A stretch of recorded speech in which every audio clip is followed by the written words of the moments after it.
Hello and welcome back to Bearded Heretics YouTube. I'm Luke, the Bearded Heretic, and today we've got a fun topic.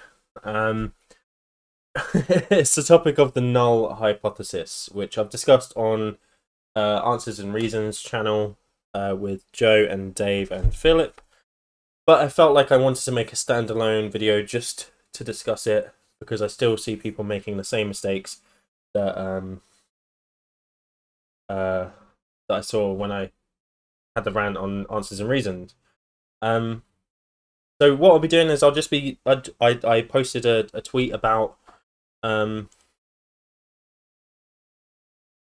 null hypothesis today, saying I was going to film a video and asking for people responses. So we'll go through a few of them, and then I'll discuss exactly what the null hypothesis actually is.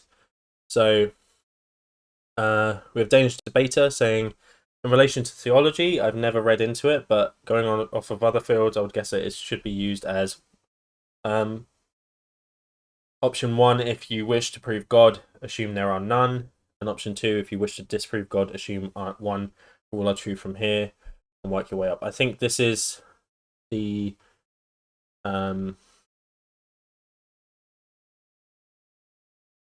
okay, he goes on to say, I think this is a liberal interpretation, like he says, this is a liberal interpretation of the null hypothesis, but get on to that. It doesn't, it's pure confection, misconstrued, misunderstood, and misrepresented by the ACA and the likes of Dilettanti. So actually, interestingly, the reason that I did this was because I watched, it was an 11-month-old video, but I watched a video today of Matt Dillahunty getting this wrong. And he almost gets it, right, but there's just some of these like key things that are misunderstood about the null hypothesis. Random chance inherent in the world. Yes, so this is it, okay? This is a good point. We're going to be bringing that up later.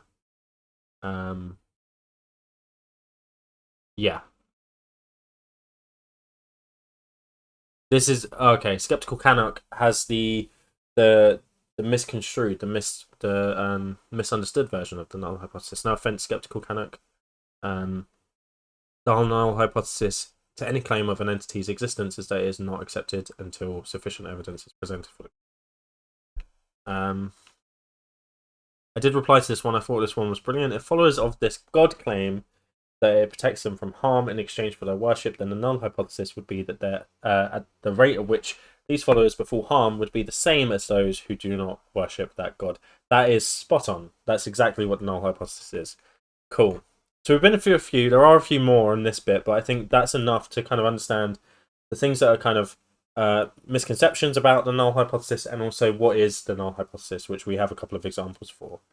And so now I guess I'm going to explain what it is, because I'm cool like that. So the null hypothesis is a statistical concept.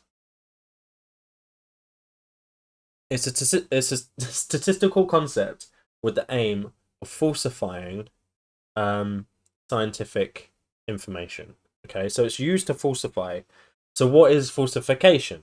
Well, the falsification is the ability to prove a model wrong, or a theory wrong, or a hypothesis wrong. Okay, so you can falsify a theory by proving that it's wrong. Okay, and the null hypothesis is that falsification. So if you had a hypothesis, and let's use a really kind of obvious example of one. So you have the hotter the day, the faster ice cream will melt. Yeah.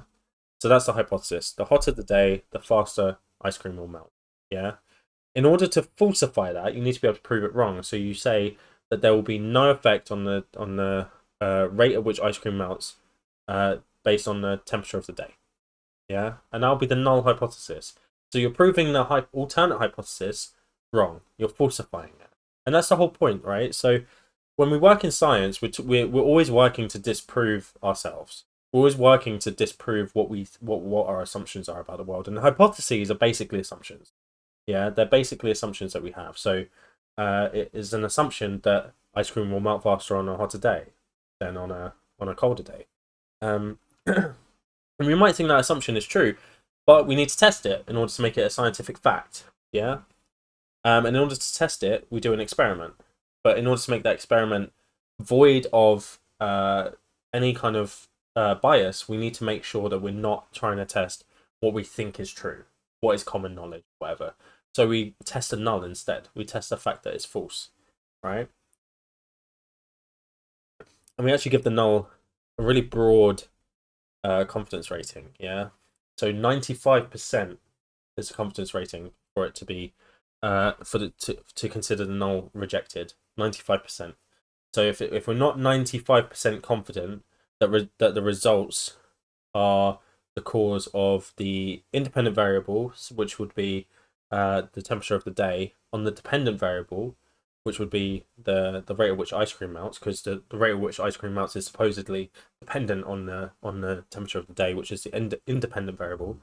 If we're not 95% sure through the stats that that's the case, then we have to accept that the null hypothesis is true.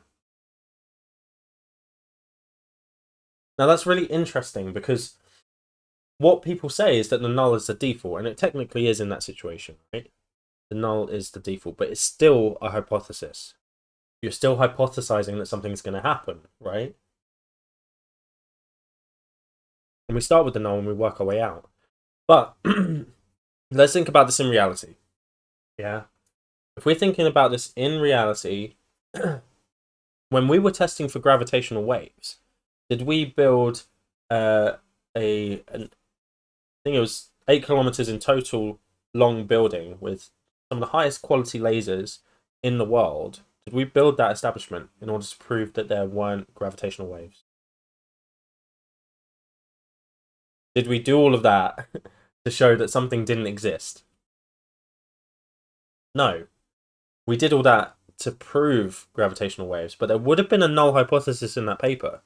They would have worked from a null. They would have worked in the paper. They would have worked from the presumption that gravitational wave, that I think it was a black hole.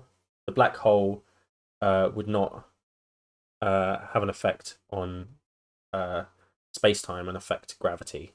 Whatever, I don't know much about gravitational waves. That's just my assumption. That would have been the null hypothesis of that experiment.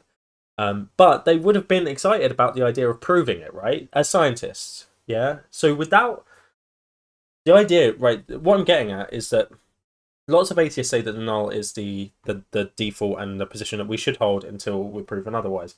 But if we held that position the whole time throughout history, no progress would be made, because we wouldn't be testing things, because we'd assume that the null was true. Yeah? And that's essentially what atheists are saying. They're saying, well, you know, until proven otherwise, I think that we should hold the belief that God doesn't exist. Well, not even hold the belief that God doesn't exist. It's like refrain from judging, right? But if we do that about everything else, then we're kind of, you know, those scientists believed strongly that those gravitational waves existed. They didn't have empirical evidence at that point. It was all theoretical.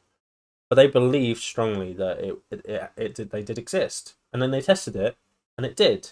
You know, we need to test these things. We need to have some sort of belief that something other than what our kind of immediate senses portray to us is true, right? And I'm not saying we need to believe in a God, because I don't believe God exists. I believe that no gods exist, right? But when we're saying that the atheism is the null hypothesis, we're misrepresenting what the null hypothesis is. And part of that is because we're assuming that that one science works in that way when it doesn't. The other thing that we're doing is we're applying something that is designed for falsification. So the null hypothesis is specifically designed, it's created for falsification purposes. It was created to falsify other hypotheses. And then we're applying it. We're applying it to an unfalsifiable concept, because God is unfalsifiable. We have no way of operationalizing that. And operationalizing is being able to. So, for instance, if we're going to talk about the rate of ice cream melting on a hot day, operationalizing would be we're going to measure the temperature of the day in Celsius, and we're going to measure the rate at which the ice cream melts in seconds. So we're applying values to it in order to come to a conclusion, because without those values, we can't actually monitor it, or it's not a reliable study. So how do you operationalize God?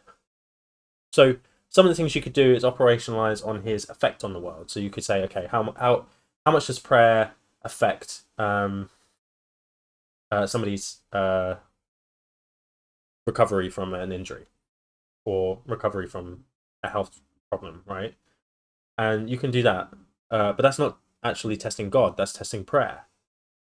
You can look at, the rocks in like the Grand Canyon and say, okay, does this look like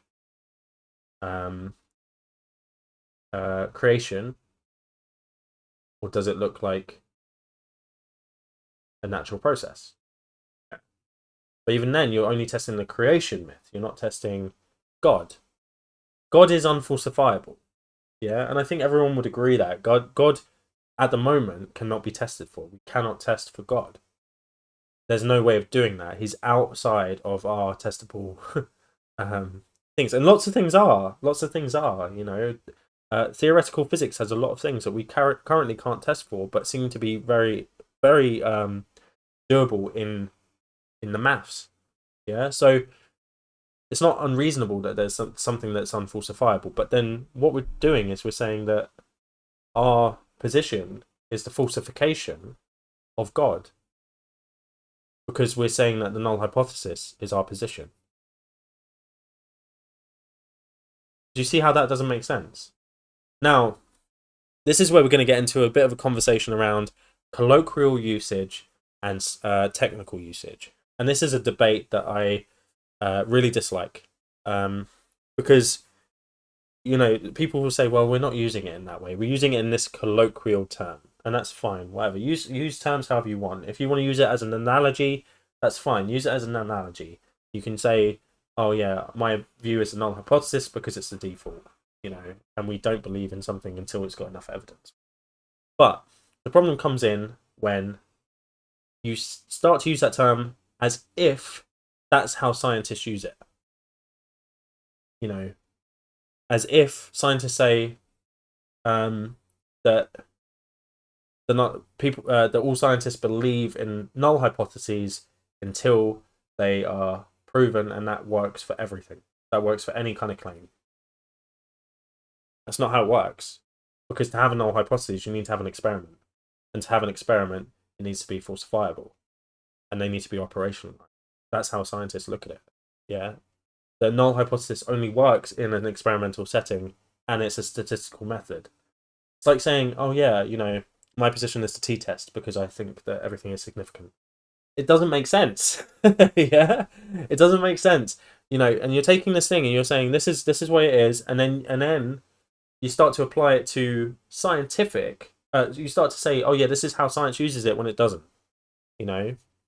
So we need to be careful with our language, and this is the same discussion that I have around lack of belief definitions of atheism. I don't mind people using that definition if that's what they want to, but then when they bring it to a philosophical conversation, it becomes a bit problematic because the philosophical definition is very different from. Same thing with the word psychopath. People use psychopath colloquially to mean like a serial killer or someone who goes around murdering people, when a psychopath within the psychology field is something very specific, something very different from that. And there's a stream on that as well if you care to watch it, with Answers in Reason. The first stream I did with them, actually. So I hope that's clarified what the null hypothesis is. And just to have like a brief kind of summary of it, it's a statistical test that's designed to be the falsification of the alternate hypothesis, that we only accept when the alternate hypothesis is rejected due to it not reaching the significance rating that we deem it to be, and is can only be created for experimental or statistical tests based on falsifiable concepts. Yeah, so it doesn't work with just any claim. It doesn't work with abstract concepts unless they're operational. operationalizable. That's a hard word to say. Yeah, so we have to be able to operationalize them. Okay, so that's what it is. What it isn't is the automatic default that we believe in before we have enough evidence to suggest otherwise. And realistically speaking, that's not how any of us work anyway, with any part of our life.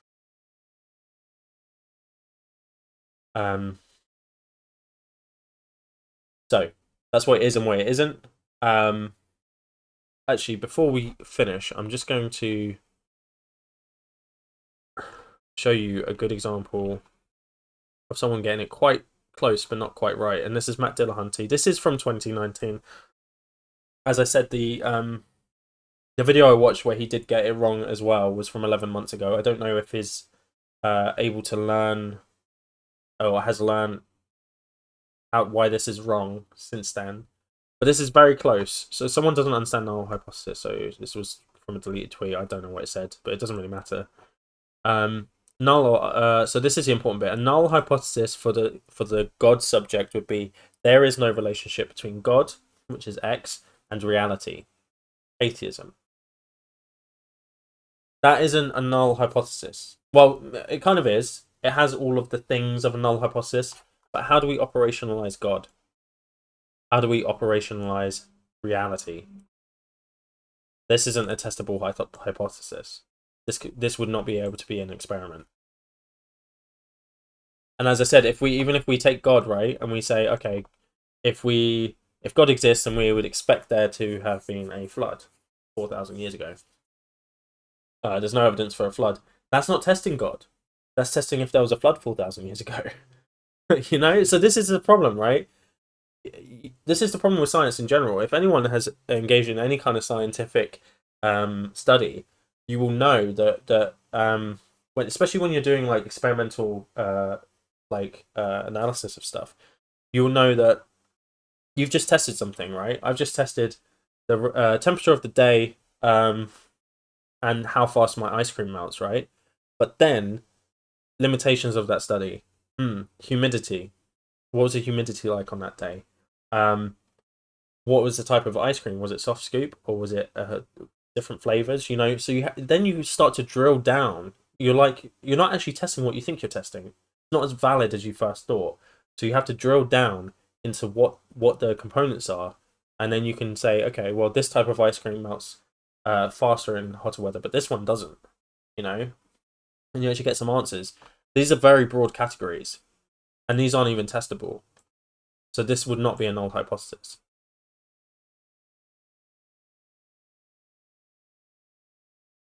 A null hypothesis, this is the reason null hypothesis can't apply to anything that's unfalsifiable, because then it's just a claim. And hypotheses are there to be tested. Yeah, that's what they're there for. So Matt Dillahunty gets it almost right, but it's just the fact that this is not operational. This is not operationalized at all. You cannot operationalize God. Not yet, anyway. We might be able to at some point. And that's actually my response. This is close, but a key problem is operationalization. Null hypothesis is falsification, so you can't have a null hypothesis for an unfalsifiable concept. So there we go. I think the best thing to do is, if you use this as a term, I think it's just best to not use it, because it is confusing. It's not just confusing for other people, but it's confusing for yourself, because then you're starting to use scientific language inappropriately. And then when it is used in an appropriate setting, you have to kind of try and switch in your head what kind of language you're trying to use. And I think, for me, there's other ways of describing atheism, even lack of belief atheism, that's better than the null hypothesis. You know, I think there's a better way of doing it than that. You know, even just saying, like, you know, I don't believe in God, or I disbelieve in God, or whatever, you know, that's better. But saying it's a null hypothesis is just confusing terms, and you'll end up getting confused when you see it in other things, you know. And I am a keen person. I am really keen to help people to be scientifically literate, philosophically literate. You know, I'm not philosophically savvy myself, really, but, you know, I want to be. And I think that all the time we're using other words out of context and taking it into adopting words and changing their meaning slightly. We're causing more problems than we're solving. So I would just suggest just stop using it and think of a different way of describing your belief, because null hypothesis isn't really appropriate. Okay. I mean, obviously, if you disagree, please leave a comment. Let me know why, and we can have a discussion in the comments about that. Like if you liked, like if you didn't like as well, all the likes, and subscribe if you enjoyed this video as well. And that's all. Thank you very much for watching, and I'll see you another time.